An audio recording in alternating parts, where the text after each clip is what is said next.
Hey up internet friends, and welcome back to the Danger Pit. So, I wanted to share with you guys my most recent cook, which was a hugely influential cook for me. All I did was cook some chickens. It should have been a fairly easy cook, should have taken around about 2 hours. It ended up being an emotional roller coaster ride, and it had a real impact on my outlook on live fire cooking in a broad sense.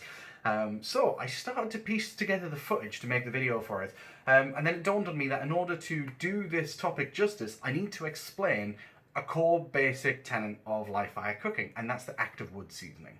So it's super relevant to my story. So real quick, I'm going to outline the difference between green wood and seasoned wood, what wood seasoning entails and why we do it, and lastly, the different wood seasoning methods.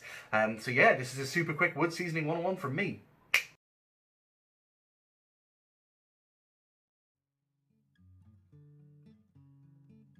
So, in order to go from tree to smoking wood, we start at the beginning.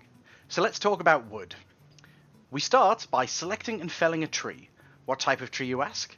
That is a question for another video. For now, we're looking at the most common methods used for preparing wood so that we can cook with it. There are three main methods I'll touch upon: kiln drying, sourced seasoned, and hand seasoned.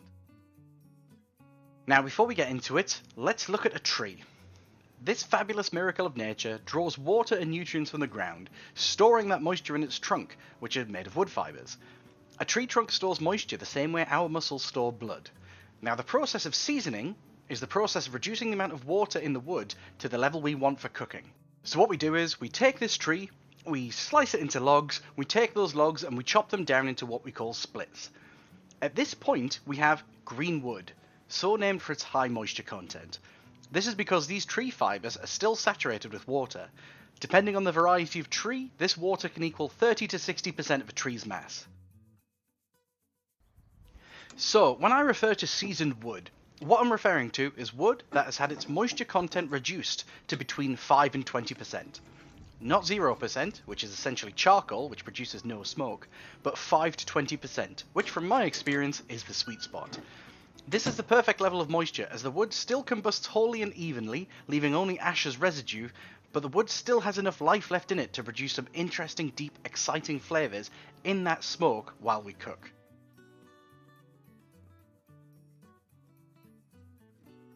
Now, there's a number of reasons why we season our wood and we don't use green wood to cook with. The first reason is evaporative cooling. The high moisture content inside this wood makes it difficult, but not impossible, for the wood to heat and ultimately ignite. As the wood gets hotter in the fire, the excess moisture inside that wood evaporates, cooling the surface of the wood and stopping it from combusting properly. Secondly, this process creates volatile fuel. So if you check out my heat graph here, a piece of seasoned wood, once ignited, will give off a consistent amount of heat at a steady rate until it's exhausted itself or until we replenish it with more wood.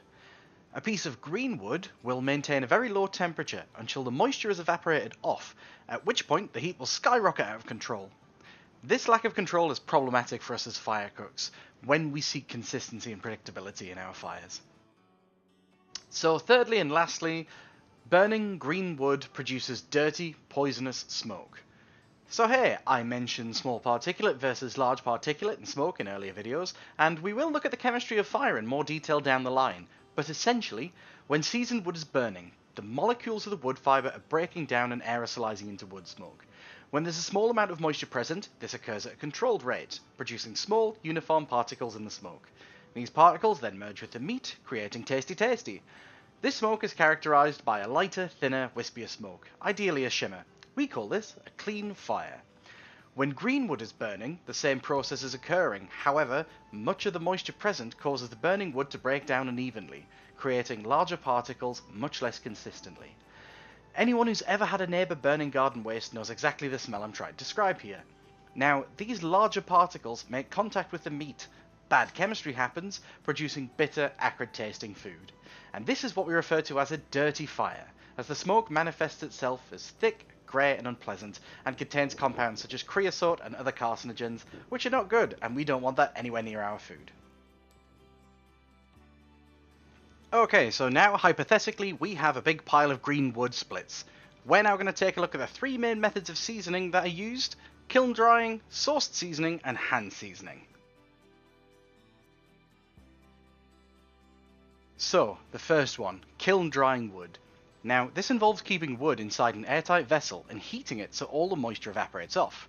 Now, historically, most cultures have done this to create smokeless fuel, and it's been done a bunch of ways, such as temporary clay ovens that are shattered when the cook is finished, or in a large communally owned village oven. Heating the wood this way until the desired moisture level is achieved creates kiln-dried wood. Now, if you continue this process until all the moisture is evaporated away and the wood blackens, you've created lumpwood charcoal. Now, commercially, on a large scale, these are done with industrial microwaves these days. Now, the advantage of this, it's the cheapest way of creating smoke fuel, often done on a huge scale. This was the wood that I started with, and it's available from Amazon pretty cheaply. I used it for years, and still occasionally do if I'm feeling cheap. The disadvantages, though, is that this is a very artificial way of curing wood, and it obliterates a lot of the sugars and essential oils found inside the trees. The smoked food tastes a little flatter, with not too unpleasant a bitterness, but in my opinion, this strips a lot of the life from the wood. This is really noticeable with fruit woods, such as cherry wood or apple wood, which are essentially ruined by being kiln dried. Now, the second method of getting seasoned wood is sourced seasoned wood. Now, traditionally wood is seasoned by creating piles of splits with the cut end facing the elements. The wood piles are kept in a drafty place, free from rain, fungus and pests, and allowed to air dry naturally over time. Like blood leaving a sliced muscle, moisture leaves the bisected area of the wood, however, very gradually. This process can take 12 to 18 months depending on the climate. Luckily, there are a handful of vendors in the UK that season their wood this traditional way. I recommend using Smokewood Shack's naturally seasoned wood. This isn't an advertisement or anything, this is just how I've been getting the majority of my wood for the past year or so, and they're the only people that supply to the quality that I want. Now, the advantages of this, it makes for a lovely smoke, true barbecue flavour, hence why I don't mind shelling out for the good stuff compared to the kiln-dried wood. Now, this is the disadvantage though, it is hella expensive. Over a 12-hour cook, this can be the difference between spending £40 or £90 on the same weight of fuel. If you're lucky enough to live somewhere like Texas, dry natural wood's super easy to find, and the demand is high, which are both factors that bring the price down, and we have no such luxury in the UK. And then there's hand-seasoned wood. Now, this is the same process as before, however, I do it my dang self. Sourcing some felled trees, I'll carry them home, saw them, split them, and store them all myself. Now, the advantage of this is it is cool as heck. You get to play with axes and feel like a lumberjack, and it feels pretty grassroots and super artisan, and it's nice to feel connected to Mother Earth. The disadvantages, though, is that it takes an entire year in a hot climate to season, and here in single digits England, it can take way longer from my experience. You also need the room to store the wood outside during the summer months, and you need to be mindful of fungus and pests. I'd say labour intensive is an issue, but I actually really enjoyed building the several wood piles I've made over the years. And that's about it for the basics of wood seasoning and why it's totally worth getting a bit pretentious about your wood.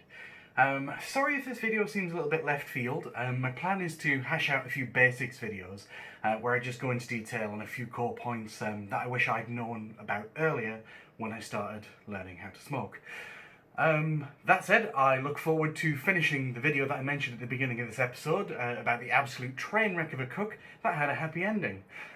So if you guys have any questions or if I did a lazy job explaining something, leave a comment below. Otherwise, until next time, ciao!